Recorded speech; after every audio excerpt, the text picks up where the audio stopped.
Rezultojnë mbi 350.000 apartamente të cilat janë funksionale të përfunduar në cilat nuk banon askush. Të cilat nuk janë në treg.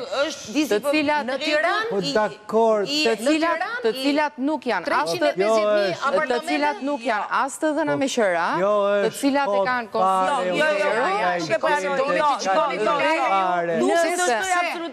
në momentin që pse media qeveritare, pse? Në momentin që agenti që disinformon tregun, se unë kam respektuar të djalë, por nuk duhet atëherë nuk e di për cilin djalë po thua.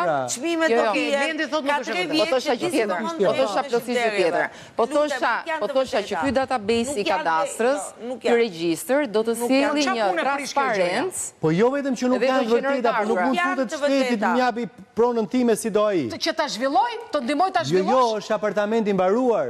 Këtë po flitet. Apartamenti i mbaruar që të futet shteti, tani të kalojmë komunizëm. Jo, tregu e rregullon vetveten. Madje, në thënë drejtën nuk e di pse hapin të në Qiran se atë rregullon tregu. Por e çfarë mund mendojmë ne? Çfarë të bëjmë ne që realisht të ngacmojmë njerëzit, po edhe institucionet shtetërore që të lëvizin pak ndenjësen e tyre, drejt asaj gjëje që ne duhet bëjmë për ta çuar ekonominë në nivel tjetër. Dhe çfarë mund bëhet? Duke sjell brende këtu, brendet huaja, duke sjell investitorët huaj, duke sjell investimet huaj, jo duke bërë gjëra brenda këtij tregut tonë. Cilat janë të huaja? Po të gjitha më thuaj një që është e huaj. Një e madhe që është e huaj. Jo, të vinë Tiranës. Brendi nuk e pranon dot koncepti brendit të lloj tregut, të orientuar, informal dhe i dashur Edi. Tregu është se nuk ka formalitet brenda. I dashur Edi, unë e kam marrë një brend ndërkombëtar më të madh në botë e një projekt që ne po zhvillojmë. Okej? Brend për çfarë?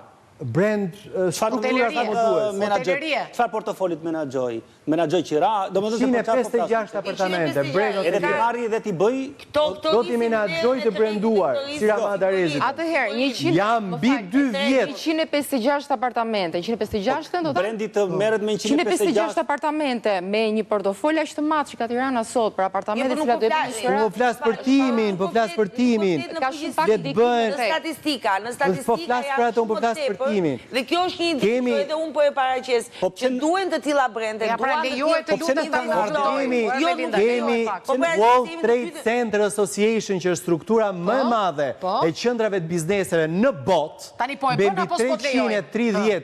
Jo, asnjë nga investitorët tu, fatkeqësisht, nuk e kupton si koncept, sepse kanë mendsinë e shitjes ose qiras, nuk kanë mendsinë e brendit. Dhe kur po them asnjë nga brendet, kemi kërkuar të gjithë strukturat, investitorët e mëdhenj, që janë në qendër Tiranës, dhe asnjëri nga ata, të mëdhenj fare që ne njohim, nuk ka pranuar idenë e bashkëpunimit me brend ndërkombëtar, sepse ata nuk shesin. S'ke taku më të mëdhenj. Tani, ata që janë në qendër Tiranës. Kjo do të thotë që ky është tregu një herë. Janë të shitura. Duhet pranuar realiteti tregu dhe si do funksionojnë brendet, nuk funksionojnë me të ftuara, funksionojnë qofse gjin terren për të punuar. Ka edhe çik filozofi shtetërore.